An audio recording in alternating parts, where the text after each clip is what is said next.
Last week I uploaded a video just to tell you guys I exist.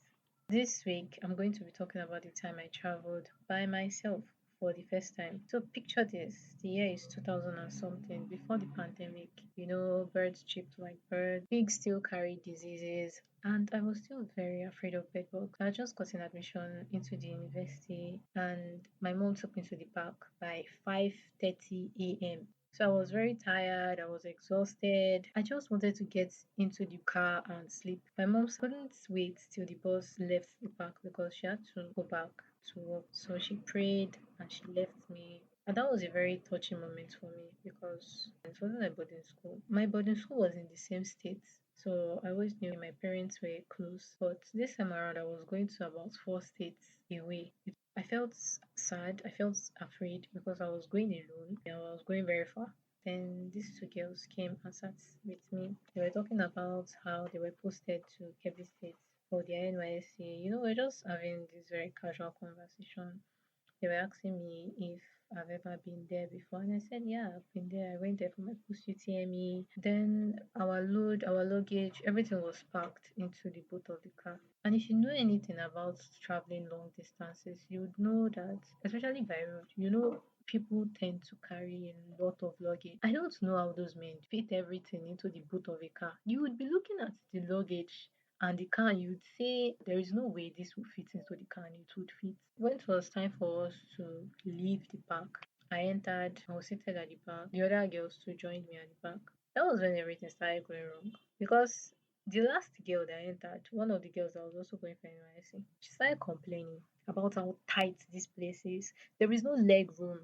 She was going on and on about how there is no leg room. I can't sit here. This place is too tight. What's all this nonsense?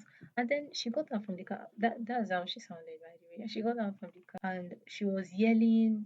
A small crowd was already gathering around our car, like wondering what was happening because people don't know how to mind their business. She was yelling, complaining about how the seat was too tight, everything was too close together. She can't sit here. And in my head, I was thinking, like, if you could afford it, why didn't you just go by plane? If you know this was going to be a problem for you, why was she talking that? She's also in this Sienna car too. That means she's also broke like us. Why was she acting all high and mighty? She was just yelling, complaining about every single thing. And then she called her mom. She was yelling on the phone. She was yelling at her mom. Even if my mom was, a million miles away, I can't do that because I know she would find a way to send me to meet my ancestors. But she was yelling at her mom. Her mom said, okay, calm down. Her mom was trying to calm her down. Don't worry, it's fine. It's just a very short journey. You're not going to spend too long on the road. She listened to her mom. She calmed down. She was already yelling at the drivers to remove her box. Her box was kind of like inside. They were already losing the ropes to remove her luggage. The driver did not even want her to come. He already saw somebody that was problematic. He did not want her issues while he was driving throughout the night. He was bringing down her box. Then she said, don't worry, put it back, put it back. The man said, no, let me bring it down. She said, no, just put it back. I would manage. So she sat with us and the man asked her, are you sure you're fine now? She said, yeah, she's fine. She would manage. She was saying it as if somebody forced her to be there. She did not have to be there. She could have gone by plane. This was that she was acting as if she was somebody that lived in Banana Island or something. I don't even understand. It was pissing me off. We left Lagos and then we've not even gotten far. We got to Ogun State and the driver stopped by the roadside. I put in my earphones and I wasn't even hearing anything that was going on. Why did we stop? What happened? He said, don't you know? This guy is dead. I was like, well, who is dead? They said the guy that sat in front of us is dead. I don't think I noticed the guy. I don't know who he was. I think that was like my first time seeing a dead body. Apparently, the guy was very sick and they wanted to take him back home, but he was in this very critical condition. I don't think traveling with somebody that was in that state was the best idea. And this other girls, this girl was talking about how the guy would have not died. Look at his brother. He could have shaked him very well. If it was me, I would have been shaking him and be calling his name. This girl was somebody spent 4 years in the university and she graduated and collected her certificate. And she thought shaking somebody like you're manually churning butter is the best way to prevent them dying. I was 16 at the time and I was like, is it possible for you to spend 4 years in school and graduate and be stupid? Why would you say something so insensitive? I didn't say it out loud though. She could have slapped me. I left the car because I didn't even know how to feel about it. There was a dead body just here a few minutes ago. I called my mom, I called my dad. I let them know we stopped at Ogun State. This is what is currently happening.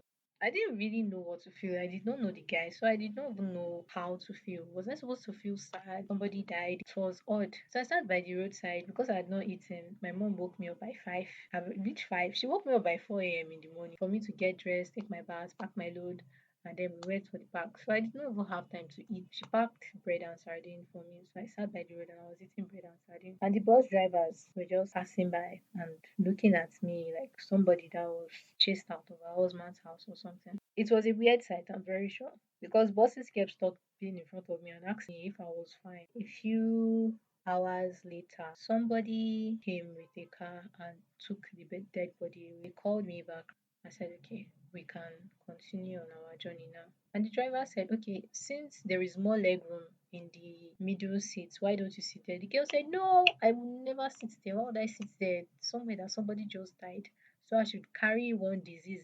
God, I could not stand those girls to be sincere. I really could not stand it. Throughout that ride, I just locked my ear with my earphones because I did not want to hear any more of their chattering. It was mainly just very dumb things that was out of their mouths. And I kept thinking, this is our graduate. Is this how I'm going to be 4 years from now? Am I going to be stupid? I was going to university make you dumb. We passed Ogun State, we passed Oyo, Ibadan, Ogumosho, we got to Niger State. My parents kept calling me, but once we got to that place, I don't even know. I think it was Mokwa or where. I don't know where we were. It was just miles and miles of bush. It was just endless bush. There was nothing around, no soul around. If your car stopped on that way and there was no car coming, you are on your own. Even if cars were coming and nobody decides to stop to carry you or something. You're on your own. So I had to keep telling my parents, okay, I'm fine, I'm here. But once we got there, there was no network at all. And the car kept having issues along the way. So we would stop, the driver would fix something, we would move again, the car would stop, the driver would come down, open the bonnet, fix something, the car would move again. The issues started getting worse when we got to this very bad road. So over the years, trailers usually use that road to transport goods. And if you know anything about trailers, they are very big. So they are transporting thousands of bags of rice, they are transporting oil or whatever. That road is very muddy and the pressure of those trucks, it left these very deep tire tracks and there were potholes around. So it was very difficult for normal cars to navigate that road.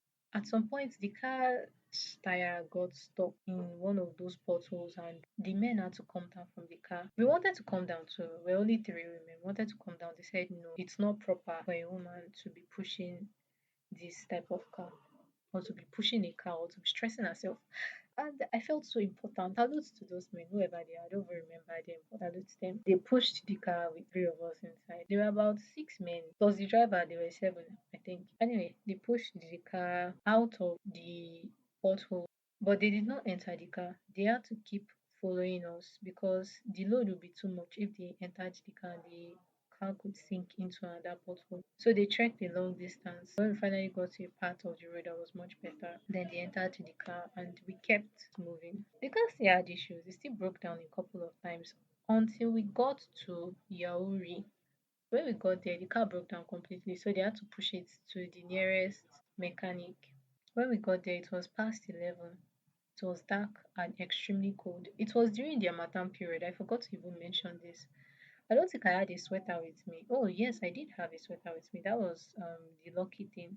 My dad had told me I should hold a sweater in case it's cold at night. The mechanic said he would not be able to fix the car till tomorrow. I think the parts he was supposed to use were not available, and we had to sleep at the park inside the car. Have you ever slept inside a Sienna car with about 9 other people? It was horrible. I was yucky. I felt dirty. There was grime on my body, dust from the roads we've passed. I had sweat a lot throughout that day. My clothes were sticking to my body and it felt so disgusting. I just wanted a hot shower, but I had to sleep that night. I slept off. It was horrible. It was tight, stuffy. I did not like it. Some people had to come down from the car. Some people slept on the hood of the car or the hood of other cars around. When my dad was finally able to reach me the next morning, he asked where I was. He told me I should give the driver the phone. I spoke to the driver. They found out exactly where we were. So they said, "Oh, that place is not too far from your grandma's place." I had no idea. They called my grandma, and this was around 5 a.m. in the morning. She said, "Why didn't I come the night before?" I said I did not know. I was close by. So they sent over this man to pick me from the park. So he picked me from the park, took me to my grandma's place, and she screamed when she saw me. She was like, "Oh, you've suffered a lot." She could even see it from my face that I have been traumatized by this journey. She poured very hot water for me to take my bath. I took my bath with very, very hot water, got to at least change my clothes, and I laid down to sleep. She told me to sleep if I wanted to. And I was like, what if they called that they were leaving? She said, don't worry, they would not leave without you. Typical grandma, right? Slept off. And then I woke up about 2 hours later. I didn't even know. I picked up my phone and I saw so many missed calls. And I was panicking because I thought they've left me. Grandma took the phone. She told them they should come and pick me by this side of the road. I hugged her and I left. The guy that brought me there took me back. So I was the only person that was lucky enough to take a bath, sleep a bit better. I decided to eat my food. And I was looking at the protein she gave me. At first, I thought it was chicken, but then it had webbed feet. And I was wondering, what kind of chicken is this? Until I pulled the legs apart and realized that it was frog meat. I have never eaten frog meat before in my life by that time, and I wasn't about to try it at that point, so I tossed it out. I wasn't about to deal with frog meat shenanigans after everything I had just been through. Some hours later, my uncle called. He asked where I was. I had no idea. I gave the phone to the driver. He and the driver spoke. My uncle told him where to drop me. Whenever I reached the car park, they just dropped me at one bus stop. I came down, I said goodbye to everybody. We all kind of bonded through our shared traumatic experience. I collected some of their numbers, but I never called any of them. That was it. I never saw those people again. My uncle came some minutes later. He picked me from the bus stop and took me to his house. When we got to his house, his wife saw me. She was like, "You've really been through a lot. I heard what happened. Sorry." So she boiled water for me. I took my bath again, changed my clothes, and I slept. I slept for a very long time. I don't think I would have woken up if they had not woken me up. They woke me up later in the evening and they told me my food was getting cold, so I had to wake up to eat. I was really grateful. After eating, I think I stayed awake for a while. I don't think I even called my parents when I arrived. It was later when I woke up, I called them and told them, oh, I was fine. Maybe my uncle had contacted me them earlier or something. That was it.